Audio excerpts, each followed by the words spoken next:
Even if one of them survives, what will be left? The Texas Chainsaw Massacre. After you stop screaming, you'll start talking about it. Greetings, whoever this may concern. Christian Aguilar here, back with another movie review. And in today's movie review, it's going to be the first of many. I am challenging myself to do a movie review every single day. I know. For the little viewers that watch me, to the five's generous. To the 3 people that watch me, thank you from the bottom of my heart. I mean, whoever clicks on this and watches this, thank you from the bottom of my heart. Much appreciated. Like, share, subscribe. But what I want to do, as most of you know, that I don't post a lot. I don't upload a lot. It's just not my thing. I don't know. Even though I want to be a even though I want to be a movie reviewer YouTuber, I don't post every day, and that's terrible. That's bad. I see all these other YouTubers posting daily, and I'm just like, dude, you're doing something wrong. But what I want to do, since it's spooky season, happy spooky season, everybody, I want to do a movie review each day of the month. 31 movie reviews in 1 month. Can I do it? I hope to God I can. But I don't know. This is a little challenge I set for myself. So, to bring you my personal opinion on these movies, here it is. My first movie review of spooky season, the Texas Chainsaw Massacre that came out in 1974. Was it 1974? Let me see. Yeah, 1974. I got that right. 1974. That was off the top of my head, too, so I'm a little impressed. Anyway, the movie, The Texas Chainsaw Massacre, came out in 1974 and was co-written, produced, and directed by this dude named Tobe Hooper. The beauty about this film, right off the bat, is that it's not like your typical slasher film. If you have not seen this film, I highly recommend watching it. This is going to be a positive movie review, because I really enjoyed this film. This film was, I don't know if it's the favorite, but it's definitely top 3 favorite horror films of mine. Oddly, because of the simplicity of it. It's just centering around a group of teenagers that are going cross-country, and when they're driving through Texas, they end up stopping at this nearby gas station for, directions and a pit stop. But then as they go on their merry way, they pick up a hitchhiker. And this hitchhiker seems like a young, cool, laid-back dude. He seems pretty cool. However, he starts acting pretty freaky when he gets in the van, which leads them to kick him out. So that is our first sign that maybe the area that they're in is not the best of areas to be in. And of course, as the movie progresses, it proves itself to be that way. Now, the one thing I love about this film is, oddly, its cinematography. When you think of slasher films, cinematography is not really one to come to mind. It's not the first thing to come to mind. But when it comes to this film is like really beautifully shot. Like, there's some shots that are like, wow, that's like really eye-pleasing and eye-catching. Like, you can take a screenshot and just put it on your wall and it will look nice, I think. Obviously, the famous low-angle shot looking up, following one of the girls from behind, that I read up on, that was actually a on-the-spot shot. Like, it was not on the shot list. Producers actually were battling that DP, and they were like, no, it's not on the shot list. We can't do it. Move on. We got to stay on schedule. But somehow, I think the director fought for him, and because I think the director really liked it, and they said, let's do it. Let's shoot it really quickly. Let's just do it. And I love how that shot begins from behind the bench, and it goes nicely, smoothly underneath the bench and comes out forward to follow her throughout until she enters the home. And my lord, that's one of the beautiful shots of the movie, and it's not because it's centering on her. No, because it is actually well shot. It's well choreographed for it being an on-the-spot idea. I mean, for a horror film, especially a slasher film, you weren't really expecting this great of cinematography. If you look at, I think a perfect example is Friday the 13th. I personally don't like the look of that film. That film is terrible to look at, but it's a classic. It's a classic slasher film, and the only thing I do like about that film is its first-person view. So when it comes to Texas Chainsaw, when I sat down to watch it again, I'm like, whoa, I was taken aback. I'm like, damn, I don't remember it looking this beautiful. I saw this movie when I was younger. I don't remember really what age. Maybe it was around maybe middle school or something, because I always known of the slasher icons. I grew up with Jason and Freddy, the 2 most recognizable, Michael as well.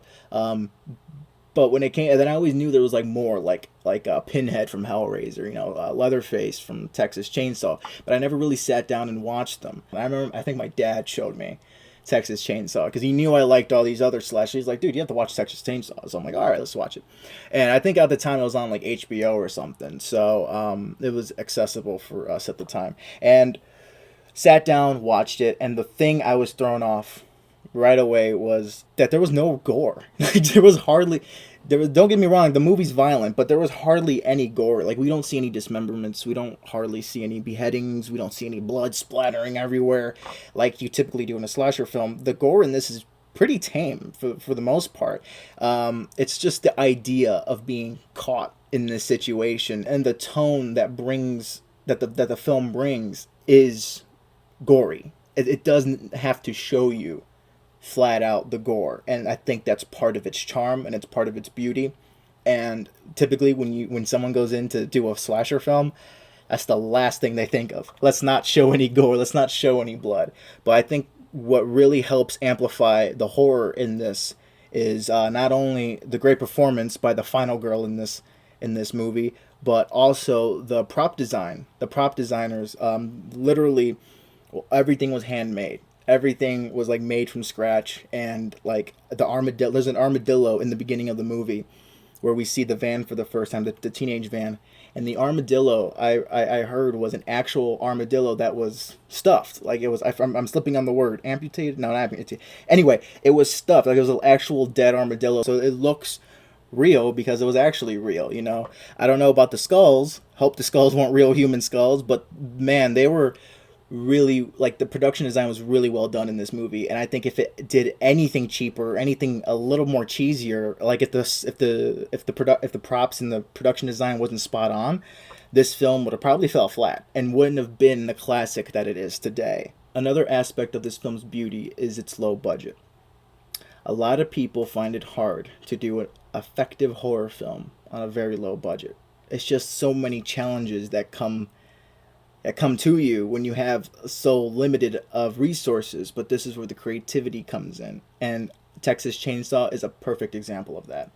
Perfect example. Again, no blood and gore, but yet it's still as violent and it's still as stomach turning. I mean, I wouldn't, like, every time I see this film, I kind of get a little nauseous because of the visuals, because of the camera work, and it's just really beautiful. And my God, the close-ups.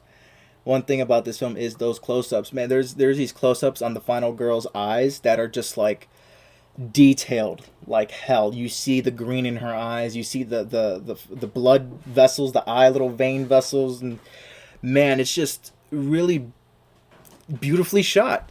Ironically, for a horror film, and especially in its setting, it's really beautifully shot. It's very enjoyable. It's I personally think it's one for the spooky season list, which is why I chose it to be the first one on this 31-day binge list.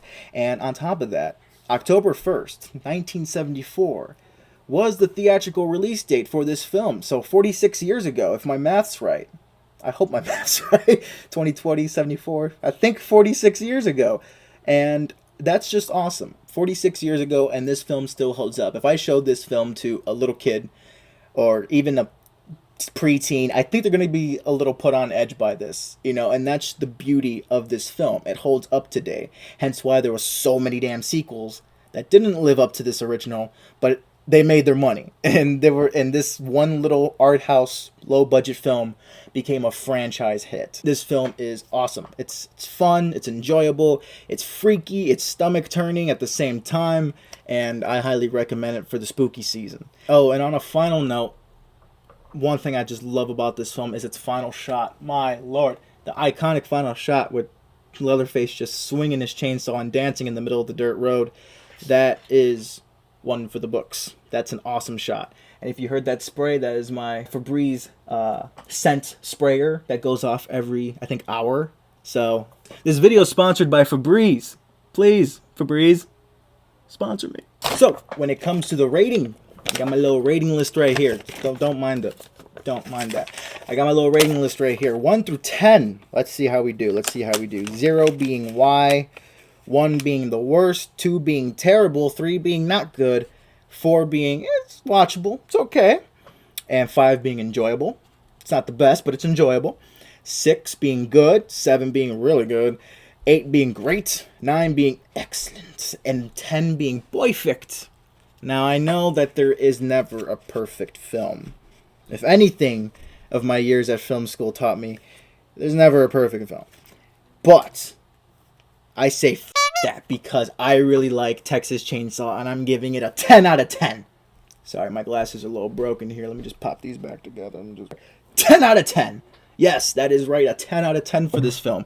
Because, as I mentioned before, it's beautiful. It's beautifully horrific. That's the best way I can put this. Oh, and by the way, I'm sorry I don't have the Leatherface Pop. I don't have a Leatherface Funko Pop, so I grabbed another iconic horror chainsaw wielding icon. Ash Williams from Evil Dead. By the way, Evil Dead will be reviewed on this channel. I think it is part of the 31 days of Halloween on my list, so expect that soon. So yes, this movie is a 10 out of 10 because it's really fun. It's really enjoyable. I personally don't feel like it drags anywhere. From beginning to end, it's going to keep your attention, and it's going to keep you guessing what the hell's going to happen next if you've never seen this before. So I highly recommend the Texas Chainsaw Massacre 1974, the original one. Don't watch any of those other sequels because So that is it for today. If you enjoyed and you watched to the end, from the bottom of my heart, thank you. And I hope all of you are safe, well, whoever's watching this, and happy spooky season, because I do plan on releasing one every day. No matter if it's day or night, I'm going to post it on this day. So this one's October 1st. Let's see if I can get it up before midnight.